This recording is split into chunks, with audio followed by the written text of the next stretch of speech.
It was the 11th year of my secret crush on Henry. He died. On the day of his burial, I was at the cemetery, sobbing uncontrollably. As I was about to leave, I got a call from him. "Emma, where'd you go? Still not home?"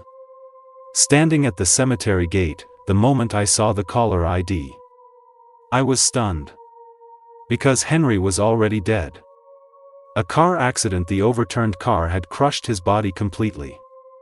Even though they'd tried to make the body presentable, lying in the mortuary drawer, he was barely recognizable. But I'd clearly seen him being pushed into the cremation chamber at the funeral home. I'd watched his ashes being interred in the cemetery with my own eyes. His phone, smashed to bits, was long unusable. But the caller ID definitely showed the name I'd saved for him, Henry. My heart pounded. It felt like thunder was booming in my ears.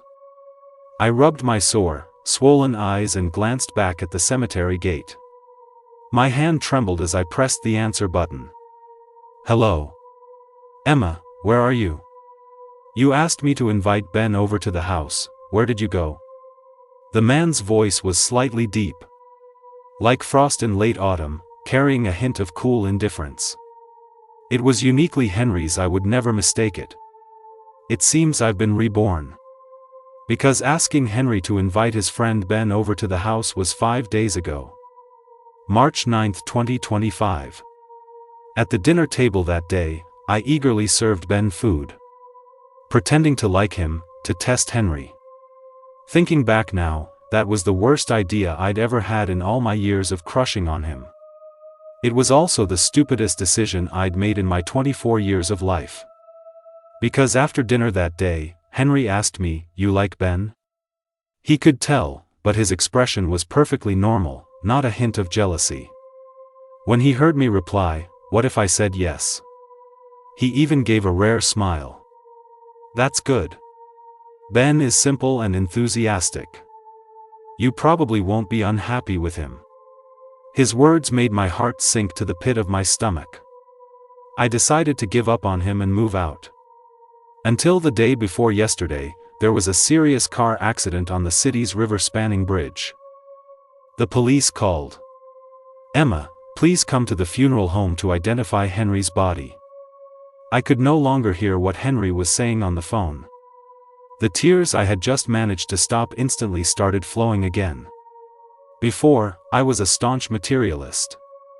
But now, whether it was rebirth or seeing a ghost, it didn't matter. At this moment, I just hoped this phone call was real. "Henry, I miss you so much." Silence on the other end for a moment. Then, the sound of shoes and a door opening. "Where are you?" "The cemetery." "Okay, stay put, I'll come find you." "Don't hang up, I need to hear your voice." I was afraid if the call ended, the dream would be over. "Okay, I won't hang up. Don't cry." Henry was a man of few words. But this time, during the half-hour drive from home to the cemetery, he said a lot. From when he was 16, the first time he saw 13-year-old me. From my middle school, to my high school, to college. He said, "Emma, when did you become such a crybaby?" He said, "Emma, look up." I looked up. In the fading sunset, a dark figure grew closer. It really was Henry. The cemetery was on a hill. Part of the road was under traffic control, so cars couldn't drive up. It was nearly a 2-kilometer walk. He had run up. And above his head, a number floated quietly, 5. Exactly the number of days until his death. It wasn't until I went home with Henry and looked at the date on the wall calendar that I confirmed I had truly been reborn. Reborn back to the day I was planning to test him, and it seemed I could see his death countdown. At this moment, Ben was still at Henry's house. Seeing me and Henry return, he threw down his game controller and rushed over, looking nervous. "Whoa, little Emma, why are your eyes so swollen?" "Henry, who bullied your sister?" "Let's go, we'll beat him up." "Sister. Almost everyone around him knew I was his sister. Even though we just happened to both have the last name. Even though we weren't related by blood, just neighbors. Yet when everyone asked, "Emma? Henry, is she your sister?" he would silently agree, never explaining. This time, he didn't refute it either. He pushed aside the boisterous Ben, his voice as cool as ever. "Ben, you should head home for today." "No way, we haven't even eaten yet." "Aren't we having hot pot?" "Wait. I haven't even had my favorite duck blood yet." Bang, the door closed. The living room suddenly became quiet. Henry turned around and looked at me silently. After a long while, he walked over and sat down. "Tell me, what were you crying about?" His eyes were deep set, his features sharp. When he wasn't smiling, he looked very fierce. But today, he deliberately softened his tone. "Crying about what?" I didn't want to answer, didn't want to mention his car accident. Didn't want to mention my own selfish test, which made me miss even his last moments. But looking at the number above his head, recalling the cold photo of him on the tombstone, I couldn't hold back. "Henry, I like you. I've liked you for a very long time. I like Henry. I've liked him since I first saw him when I was 13. That year, Aunt Susan moved in across the hall with him. My mom is a very outgoing person. On the very first day, she knocked on their door and invited them over for homemade dumplings. At the dinner table, she pulled me over to introduce us. "Emma, this is Aunt Susan and your big brother Henry. What are you waiting for? Hurry up and greet them." 16-year-old Henry had a buzz cut and wore a white t-shirt. He had a high nose bridge, deep-set eyes, and a cool demeanor. A little cocky, and a little intimidating. Influenced by those cheap romance novels with beautiful covers and cheesy plots. By then, I had evolved from an ignorant child into a budding admirer of good looks. The first time I saw someone as handsome as Henry, I was stunned. I didn't even hear what my mom was saying. Except for his name. So, I eagerly struck up a conversation. "Your name is Henry?" "I'm Emma. Our names sound similar." Henry had a cold personality even as a child. He replied with a deadpan and didn't say much more. But I didn't find him hard to get along with at all. It was Henry this, Henry that all day long. Whenever I had free time, I'd go knock on his door. I like him. I've liked him for a long time.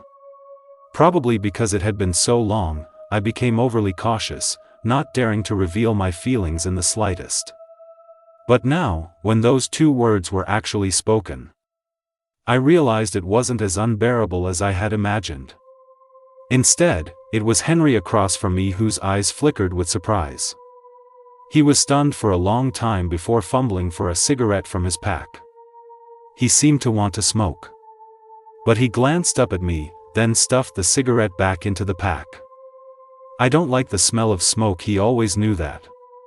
Although he had a cold personality and could be sharp-tongued, he was actually very soft-hearted. Ever since my second year of middle school, when I came home from school and found him smoking at home, and the smoke made my eyes water. He never smoked in front of me again. Clearly, he was a bit flustered. After a long while, he finally nodded and stood up. I know. Hungry? Let's eat."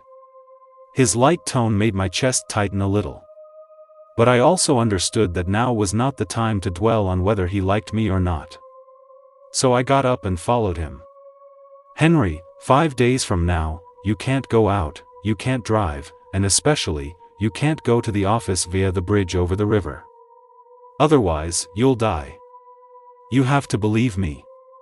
As I spoke, I tugged on his sleeve. He turned back and looked at me too.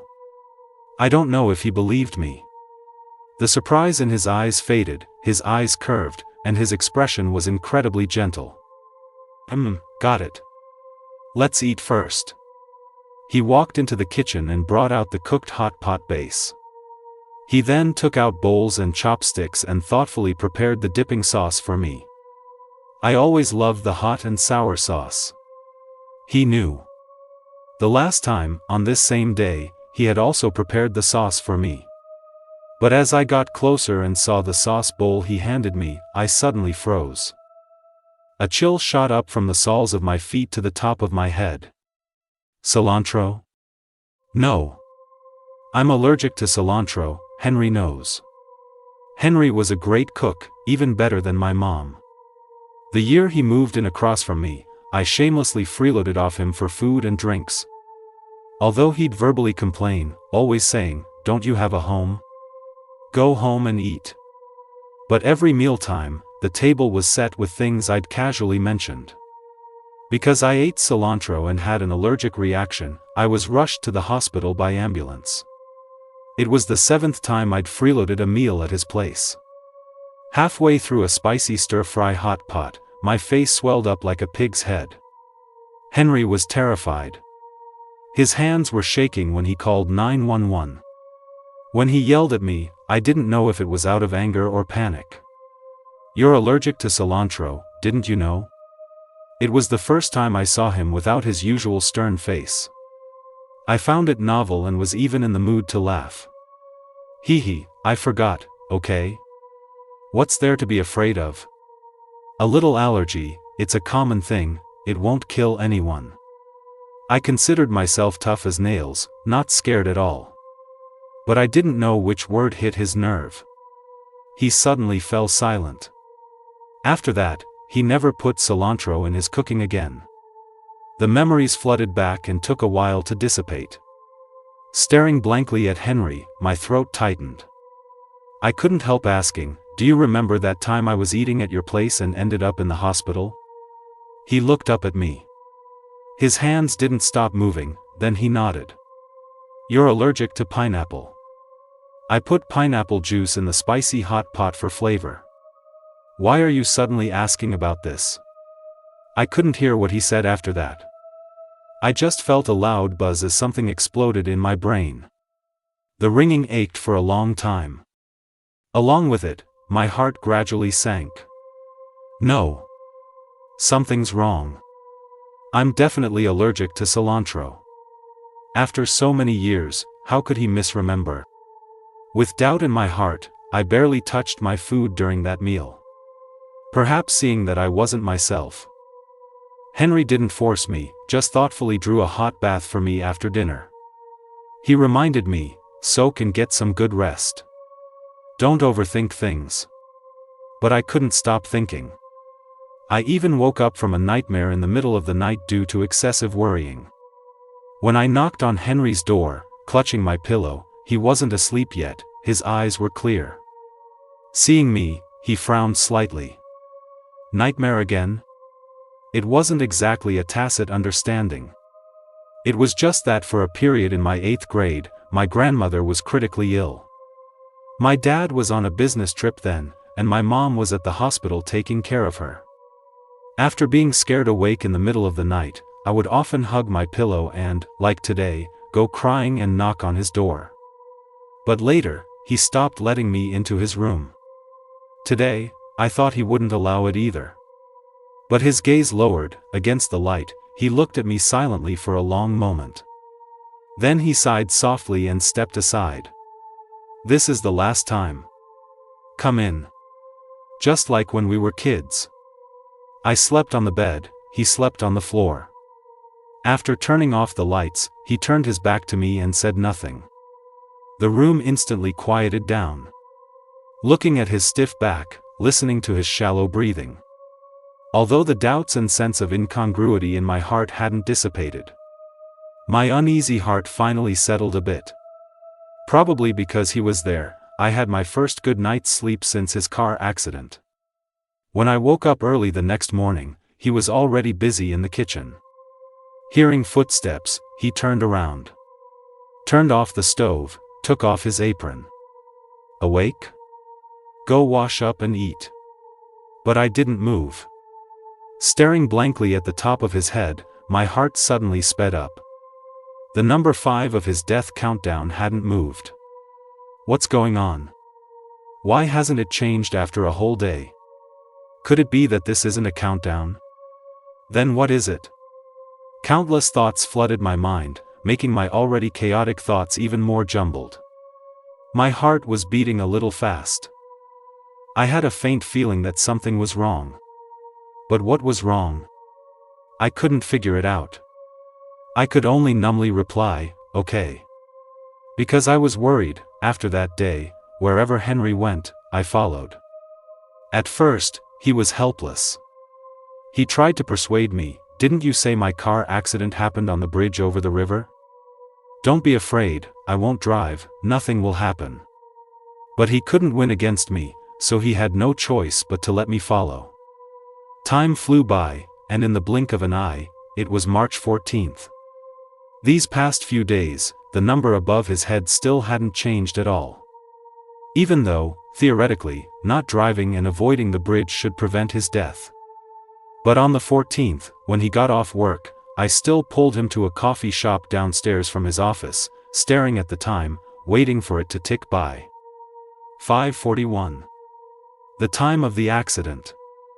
The closer it got, the faster my heart beat. Finally, 42, 43, 44. The time reached 6 o'clock sharp. Looking at Henry, safe and sound across from me, I finally let out a sigh of relief. The heart that had been hanging high ever since I was reborn finally settled, and I truly felt like I had gotten him back. My nose tingled, and I felt like crying. Henry, across from me, had a gentle expression. "Feeling better now?" When he spoke, his expression was still faint, just like before. But his eyes were very bright. Gentleness overflowed from his eyes, making him look incredibly handsome. "Emma." His throat moved slightly, and he suddenly spoke, "What you said before, does it still count?" The tingling in my nose suddenly disappeared. His voice was drowned out by the thump, thump, thump of my heartbeat. "What words?" I wanted to ask.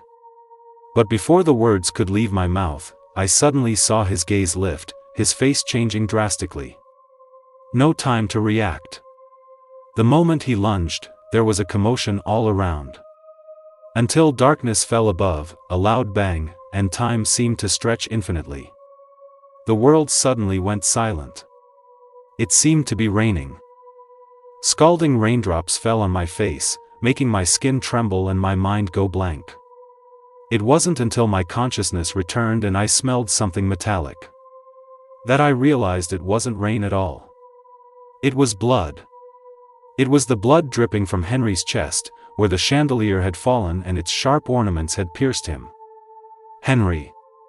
My throat tightened, I wanted to call him. But my voice was broken, the words wouldn't form. I could only watch as his body slowly weakened and slipped. Watch his brow relax, his eyes deep and gentle, his thin lips parting and closing, as if he said something. Said what? I couldn't hear. The world spun, and my vision blackened in waves. Only just before losing consciousness did my hearing return. "Quick, call an ambulance." Suddenly, I woke up. The familiar phone ringtone pulled my thoughts back. I looked around. Staring at the deserted cemetery in the evening, I was momentarily disoriented. Why was I here? Where was Henry? He lost so much blood from his chest, how was he? Why did something still happen even though we avoided the car accident? My mind was a mess. I tried to force myself to calm down, but the ringing was persistent, impossible to ignore. I took out my phone. Seeing the two words Henry on the caller ID, my breath caught sharply. The next moment, my heart felt like it was going to leap out of my chest. I pressed answer. A familiar voice, familiar words, entered my ears. "Emma, where are you? You asked me to invite Ben over, where did you go?" I'm at the cemetery." "What are you doing at the cemetery?" "Never mind, stay put, I'll come pick you up." The call ended. I heard my own rapid breathing, heard a piercing ringing, as if from the heavens. What was happening? Was I reborn again? I couldn't understand. It felt like a thin mist was covering my eyes. People were coming and going around me, but I couldn't feel any sense of reality. Until, in the fading light of the setting sun, a familiar dark figure drew closer and closer. It really was Henry. Same clothes. Same expression. He ran up the same way. Same cool voice. Why did you come to the cemetery? Let's go home. Henry. Grabbing his sleeve, I felt like crying. I desperately wanted to tell him what had happened. But my gaze shifted and landed on the top of his head. I froze suddenly, as if waking from a dream. The number on his head had changed. Before, it was 5. And now, it was 4. Henry died again. I was reborn again. This time, the number above his head decreased by 1. Looking at Henry, who was no different from the one in my memory, I finally realized that the number wasn't his death countdown in days, but in occurrences. For, he would have an accident 4 more times. What if it became 0? What would happen to Henry? Would he disappear completely? My hands and feet turned cold. I didn't dare to think about it. It wasn't until we got home, Henry shooed Ben away, and asked me, just like last time, Emma, what happened? That I barely managed to compose myself. Henry, please don't go out for the next few days, okay? Especially on the 14th. Otherwise, you'll die. Because I was anxious, my voice unconsciously rose, causing Henry to frown slightly. He was looking at me, his eyes questioning, probing. And something else, something I couldn't read. After a long moment, he sighed softly and ruffled my hair. Like when we were kids. Okay. He agreed, and even immediately called his company's HR to request leave. But I still felt uneasy. Especially the glaring 4 above his head, like a giant rock hanging over my heart, suffocating me. Every glance was startling. Because I was scared, I was on edge for the next few days. I didn't dare let him out of my sight for a second.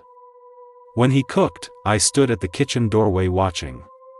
When he showered, I sat waiting outside the bathroom door. Sleeping too, I stayed in his room for several days straight, never leaving his side. I finally made it to the early morning of the 14th. I woke up from a nightmare, only to find him gone, the floor mattress empty. My heart tightened. I didn't even have time to put on my shoes before rushing out of the room. Henry. Henry was still there. On the balcony outside the living room, the light was dim. He had the door slightly ajar and was talking on the phone in a low voice. Hearing the noise, he turned around and nodded at me reassuringly. But on the other end of the phone, someone was yelling. Henry. Do you even know what you're doing? Taking leave at a time like this is one thing, but such a great opportunity. Go to West Province for half a year, do the preliminary project work, and come back to a promotion. Others beg for such chances, and you just push it away. Think carefully. What's more important, your future, or your neighbor you're not even related to? Compared to the other person's exasperation, Henry's expression was very calm. He even smiled at me, his eyes crinkling. Of course, she's more important. Perhaps not wanting me to hear, Henry deliberately lowered his voice.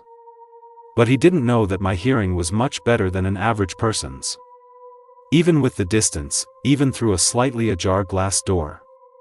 Their conversation reached my ears clearly, word for word. I don't know if it was the gentle lighting, but Henry's gaze towards me was also very gentle. At this moment, he seemed to overlap with the him in the coffee shop. For an instant, I was somewhat dazed and couldn't help but take a step back. However, it was this step that caused me to accidentally bump into the shelf behind me. The glass vase on it fell and shattered with a bang. Shards of glass flew, and I instinctively bent down to pick them up. But Henry hung up the phone, rushed in first, and stopped me. "Don't move, I'll get it." He pulled me away. His gaze shifted downwards, his brow furrowed slightly. "Are you hurt?" "Hurt?" Sure enough, following his gaze, I saw blood streaming from my ankle. It must have been cut by the glass.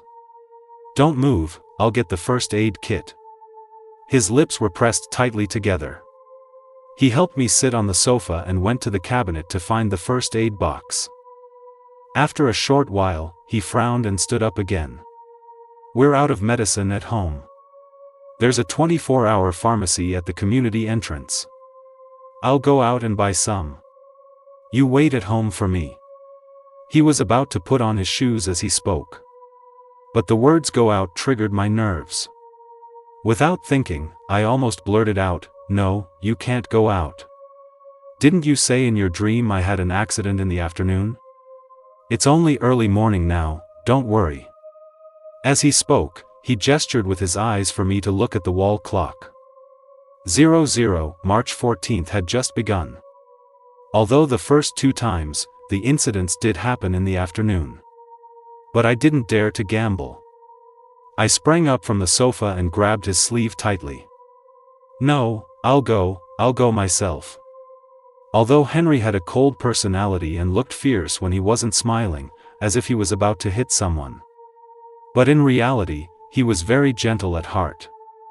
Otherwise, 16-year-old him wouldn't have given in to 13-year-old me back then.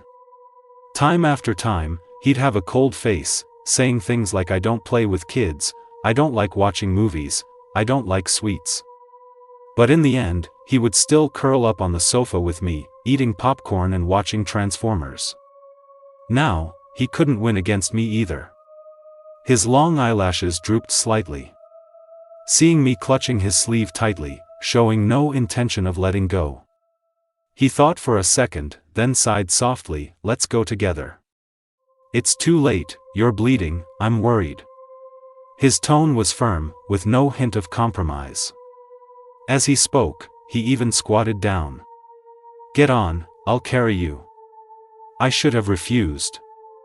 But I also knew he had already made a concession, and saying anything at this point would be useless. So I could only remain silent and obediently climb onto his back. Henry was tall, with a broad back and long legs. Even though his steps were unhurried, he walked as if he had wings. The faint scent of his body wash, like camellias, lingered around my nose.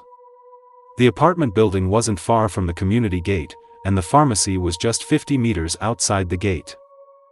50 meters, very close. After buying the medicine and treating the wound, less than 10 minutes had passed. However, as Henry helped me up and was about to leave, we heard a commotion at the entrance. A few flamboyantly dressed men and women came in. They were pushing and shoving, joking around. Their voices were particularly jarring in the quiet pharmacy at midnight, and they looked like trouble. I tugged on Henry's sleeve, signaling him to go around them. But before we reached the door, I suddenly heard someone call my name, "Emma?" I looked back. A man with bleached blonde hair walked over, looking me and Henry up and down, as if confirming our identities. His eyes lit up, and his expression suddenly became excited. "Damn, it really is you guys." The person in front of me was a stranger. I searched my memory but couldn't recall who he was. But they seemed to know me. Someone asked, "Emma? Is this the chick who got you expelled from high school?" Someone teased, "Calvin, you've been hung up on her for years. Meeting at this time, in this way, it's fate, oh." The group approached, laughing and joking. The overwhelming smell of alcohol made me instinctively frown. Calvin? I remembered. In high school, he was a notorious troublemaker. He was expelled for fighting. Come to think of it, he and I did have a brief interaction. That year, I was a sophomore, and he was a senior.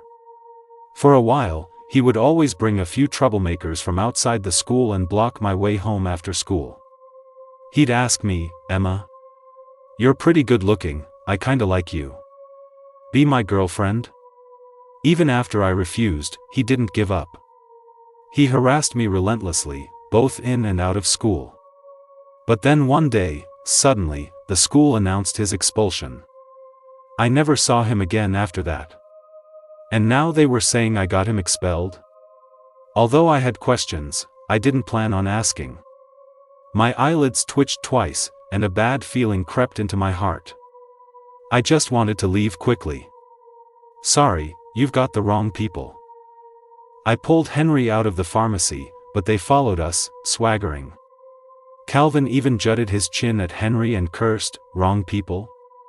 Don't be ridiculous. I'd recognize your boyfriend even if he was ashes." Thanks to him, if it weren't for him back then, I wouldn't have ended up in the police station and gotten expelled. But he didn't get off easy either. I cut him, right here, pretty deep. He grinned maliciously, pointing to his collarbone. His nonsensical words made my mind go blank for a moment. I was a bit stunned. Boyfriend? Henry? How could that be? No. When I was a sophomore in high school, Henry was indeed injured. But the place he was injured clearly wasn't his collarbone, it was his forehead. The year Henry got injured, I was a sophomore in high school, and he was a sophomore in college. At that time, Aunt Susan was hospitalized due to alcohol poisoning, and he took leave to come back and take care of her for a while. But before he could even take good care of her, he himself ended up in the hospital with a head injury. The wound was long. Right next to his temple. But no matter how I asked, he only said he fell. Who falls and gets a cut that long in that spot? I distinctly remember, that year when I was taking food to Aunt Susan and Henry in the hospital for my mom, I looked at him with bandages wrapped around his head, reading a book. I held back, but I really couldn't help it.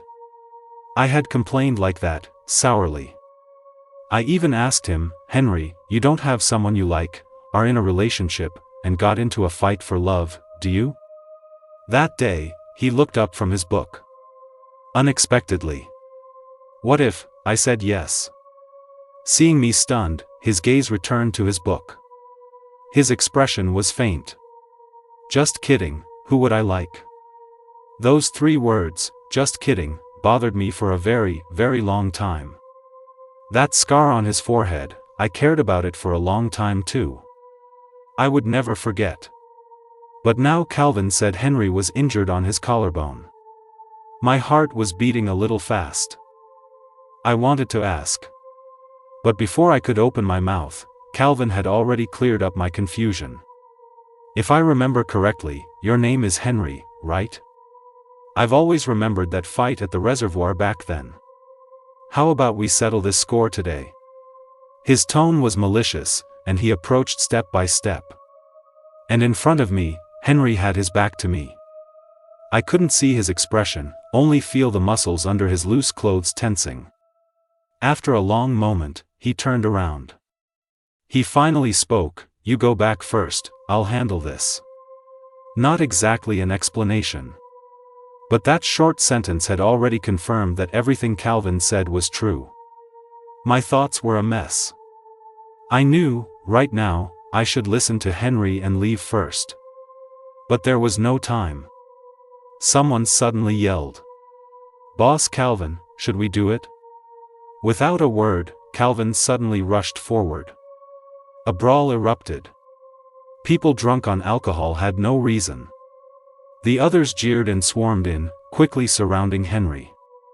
This was the first time I had encountered such a situation. It was also the first time I had seen Henry fight. I panicked. But Henry's agility and ferocity, each punch and kick, were clean and decisive. Even when surrounded by several people, he handled it with ease. Like a wild beast tearing at its prey, he didn't let the opponents gain any advantage. Seeing they were losing, those young thugs got anxious. One of them turned around, spotted me pushed out of the crowd, and suddenly his eyes glinted fiercely as he lunged towards me. I wanted to run. But with an injured foot, how could I outrun a strong man? I was caught within 2 steps. Seeing the cold glint of something in his hand swinging towards me, my breath hitched, and I instinctively closed my eyes. But the expected pain never came. Only a firm, hot embrace with the faint scent of camellia, and a soft sound. It was the sound of a sharp blade piercing flesh. The world was so quiet.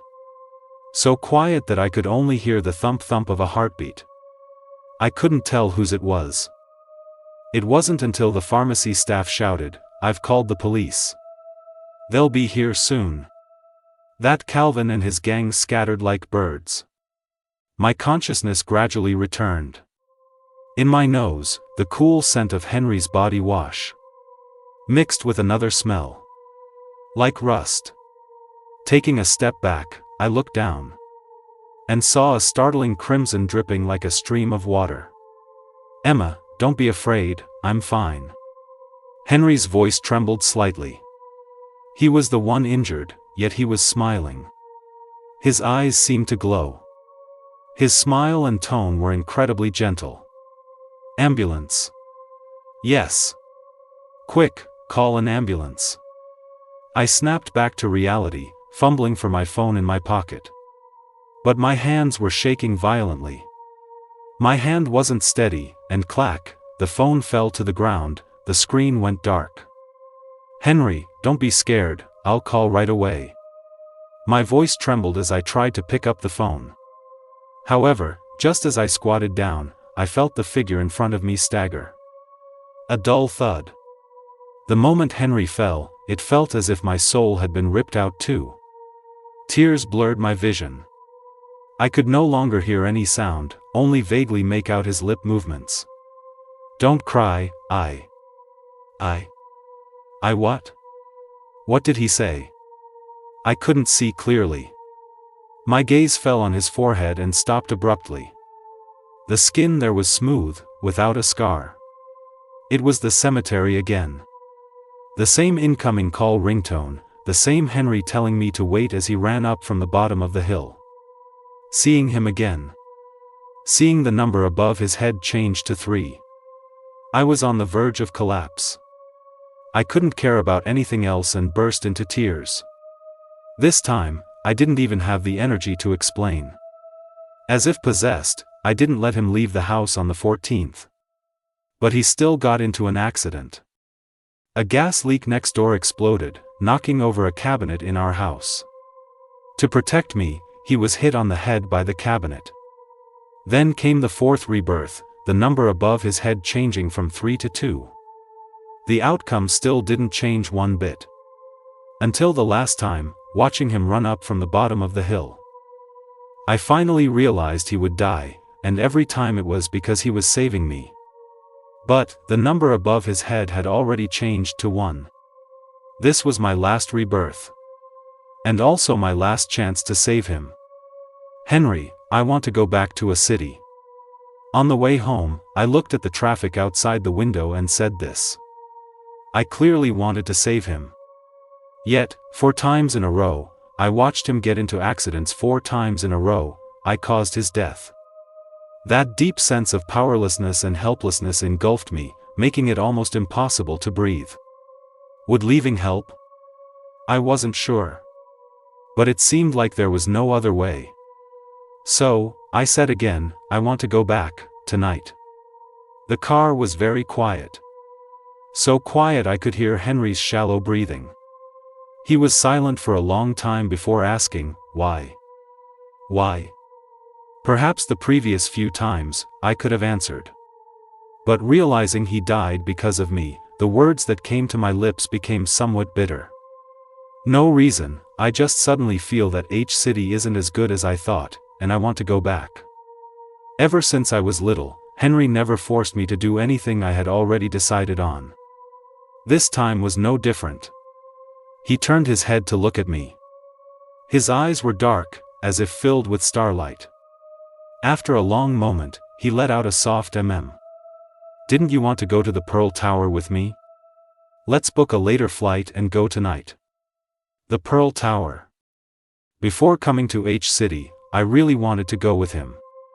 I did a lot of research and sent him many messages. "Henry, I heard you can see the entire night view of H City from the Pearl Tower. Will you take me to see it then? See? It's number 1 on the list of must-visit attractions in H City. The Pearl Tower is great for taking pictures. Henry, I want to go. But the most important reason was that someone said confessing your feelings amidst the night view of the Pearl Tower makes it easy to succeed. That's right, confessing. Even as timid as I was, I had once mustered the courage to plan it. But ultimately, I gave up due to fear. Without going home, after calling Ben, Henry took me directly to the Pearl Tower. The top floor of the Pearl Tower was a sky restaurant with 360-degree floor-to-ceiling windows. The lingering red of the evening sunset painted the sky a fiery hue. It also made Henry, illuminated by the afterglow in front of the French windows, appear exceptionally gentle. Speaking of which, in my 4 rebirths, because my nerves were so frayed, I never got a good look at him. At this moment, watching him with his gaze slightly lowered, holding the menu and ordering from the waiter, I felt as if I were in another lifetime, momentarily dazed. Until a soft, "No cilantro, thank you," pulled me back to my senses. My breath hitched. I was stunned. Instantly, the sense of incongruity that I had experienced 4 times during my rebirths, and had deliberately ignored 4 times, rushed to my mind. No. Why did Henry know I was allergic to cilantro again? First rebirth, my allergen, memories, and Henry were different. Second rebirth, Henry's injury moved from his forehead to his collarbone. Third time, fourth time. It seemed like after every rebirth, Henry was slightly different from the one in my memory. And this time, he remembered. "Henry, do you still remember that time in 8th grade when I was eating at your place, had an allergic reaction, and was taken away by ambulance?" My throat tightened as I heard myself ask. Apparently not expecting it, Henry froze for a second, then his eyes softened. You're allergic to cilantro. I didn't know, and you forgot too. So, that time Aunt Susan was hospitalized for alcohol poisoning, and you took leave to come back and take care of her. How did you get injured? Where were you hurt? I thought he wouldn't answer. But after a few seconds of looking down, his tone softened a bit more. "I was going to the hospital, passed by your school, and heard some thugs planning to wait for you. I couldn't help but intervene and injured my forehead." Correct. These all match up. So, is this Henry any different? And what happened during the previous rebirths? Meeting his sparkling gaze, my heart beat a little fast. Suddenly, a thought flashed through my mind. Before I could grasp it, I suddenly saw Henry across from me sit up straight. "Emma, I like you. Ever since 8th grade, when you started stuffing a piece of chocolate in my hand every day, I've liked you." The confession came out of nowhere, like a sudden clap of thunder. My mind went boom, completely blank. I was stunned for a long time before I realized Henry had confessed. He said he liked me. He'd liked me for a very long time. Chocolate? Right, I remembered. In 8th grade, I did indeed aggressively stuff chocolate into his hands. That year, I accidentally overheard Aunt Susan crying. She said Henry's father was a gambling domestic abuser. Every time he lost money at the gambling table, he would come home and beat or curse them, mother and son. As a result, Henry became withdrawn and didn't like interacting with people. So, my adolescent, vague liking for Henry turned into heartache. Every time I looked at his solitary figure, I couldn't help but think, what can I do for him? After much thought, I decided to save my breakfast money and buy him chocolate. White chocolate, exactly $1 each. I specifically asked the convenience store owner. Not bitter. Henry's life was already bitter enough. I wanted him to have more sweet things. So, every day, I found an excuse to wait for him to go to school together. I'd righteously demand, "Henry, give me a ride." Then I'd hop onto the back seat and find a chance to secretly stuff the chocolate into his school uniform pocket. I was still young then. I didn't realize how childish this behavior was at all. I could even argue with him when he'd coldly tell me to stop giving them. No. I insist on giving them. I don't care if you like it or not, you mind your own business. Of course, he couldn't out-argue me. But those chocolates, I never saw him eat them. I even once thought he didn't like them. But now, he said, I like it. Likes me? The roaring in my ears wouldn't stop. Was it summer thunder or my heartbeat? But Henry's voice still came through the heavy buzzing. Extremely serious. Extremely firm. I like you, Emma, for a very, very long time. After years of having a secret crush, suddenly finding out Henry liked me. My chest felt like it was filled with cotton, a little sweet, a little bittersweet. Even after returning home, my emotions couldn't detach from the afterglow of this confession. Fortunately, he wasn't asking for my answer.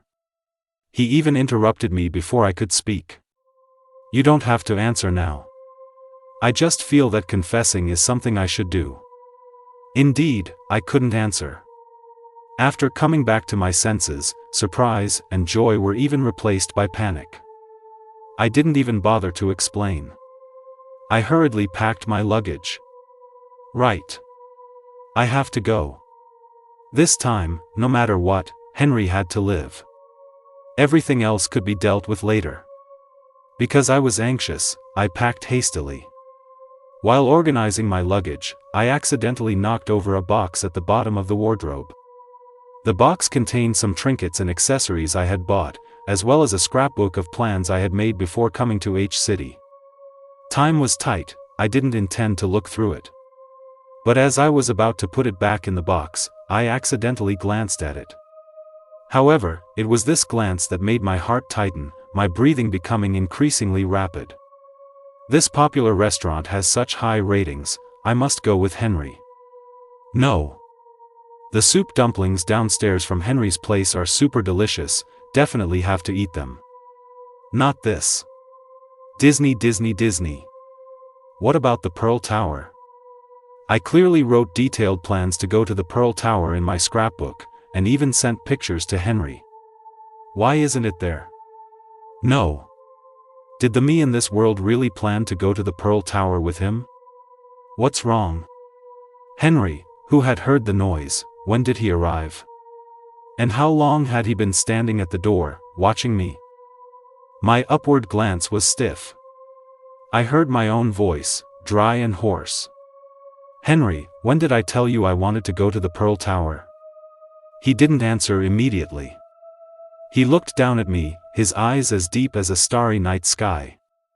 After a long while, he suddenly sighed softly. Forgot, probably in a dream. In my dreams, every time I went to the cemetery to pick you up, you were crying. I wanted to know why, so I looked through your notes. Emma, actually, no matter which world's me it is, I love you very much.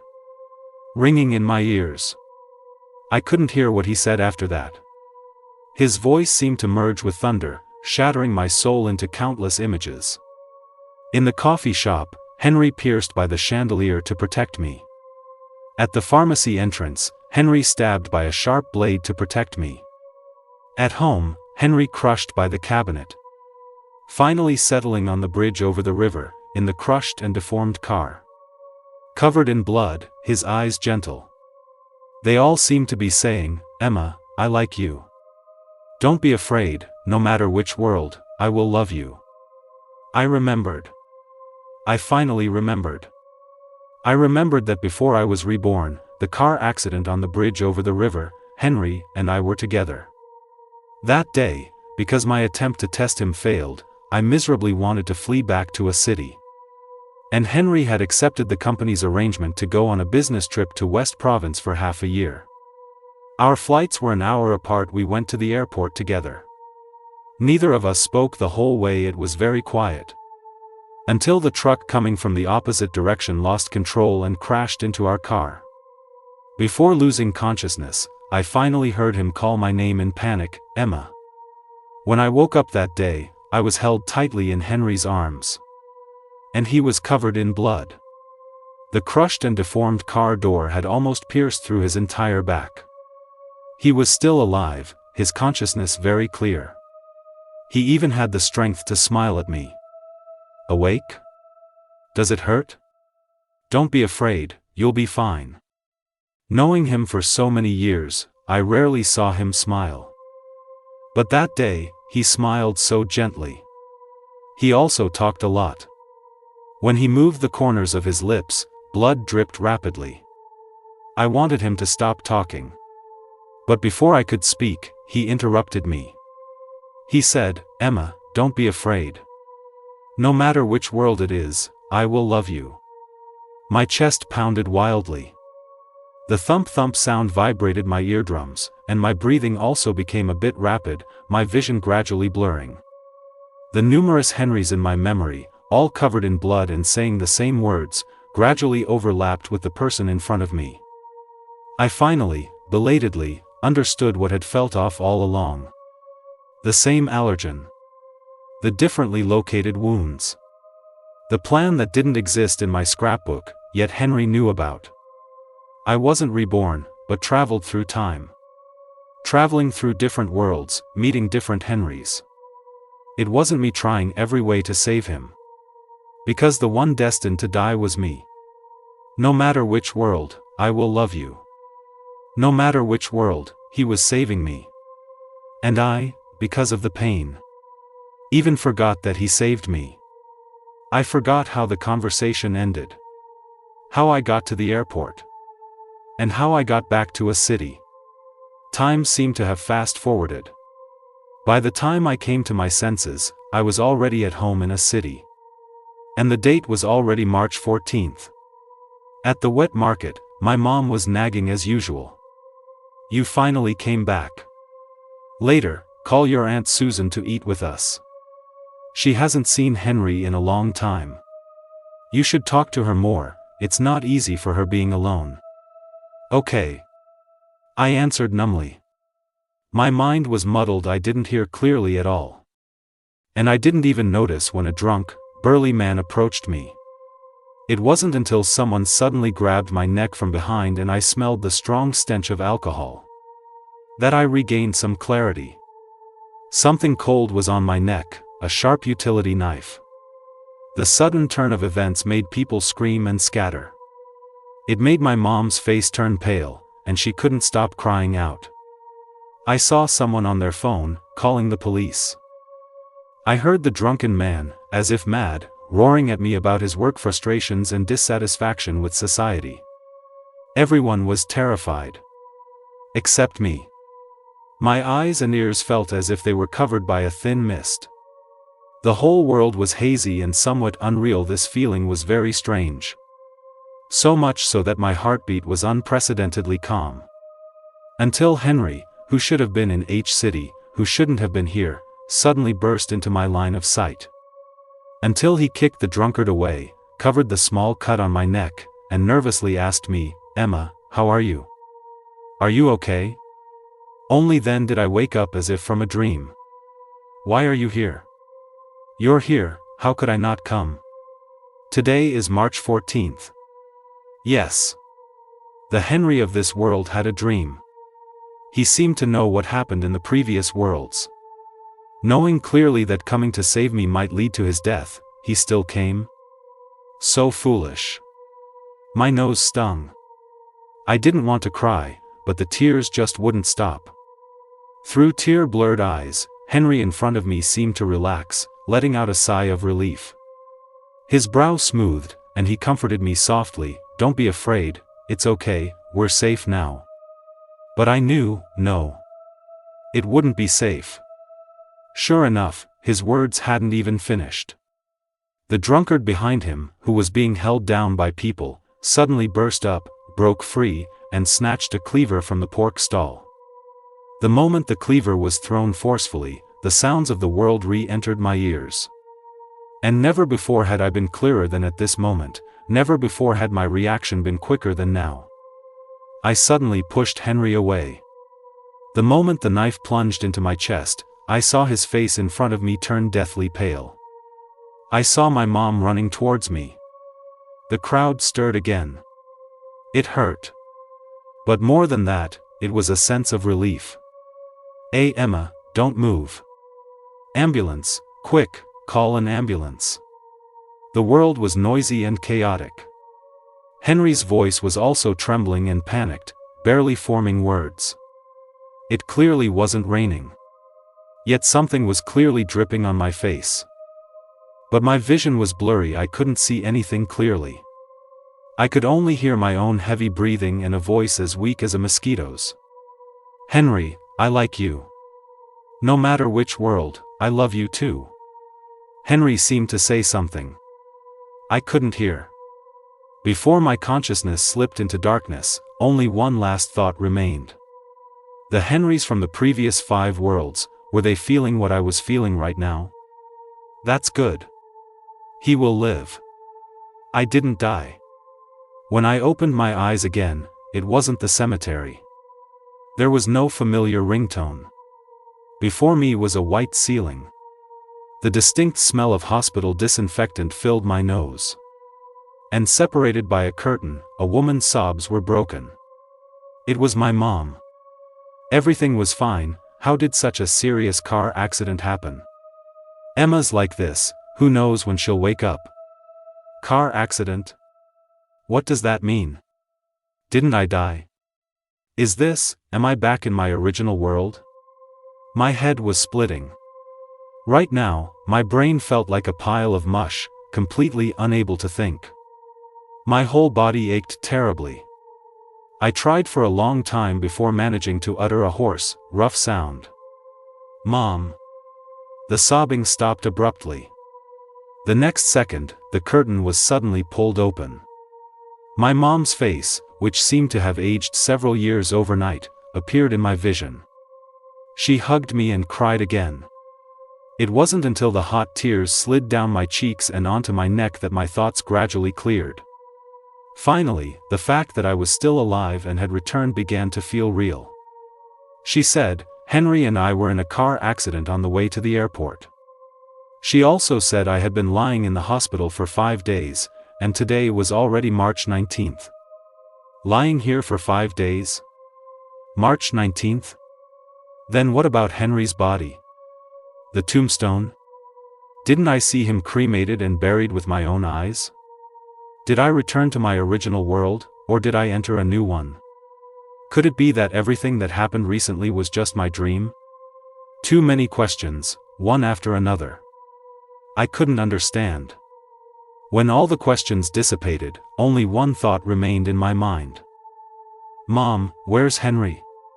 My breath hitched. I heard my heartbeat lose its rhythm. I stared intently at my mom's face, unwilling to miss even the slightest expression. The crying gradually subsided. I saw her lift her head, her gaze falling on the blue partition curtain. The next second, a man's hoarse voice came softly from behind the thick curtain. Like frost in late autumn, carrying a hint of cool indifference. It was uniquely Henry's. As if transcending time and space. "Emma. I'm here."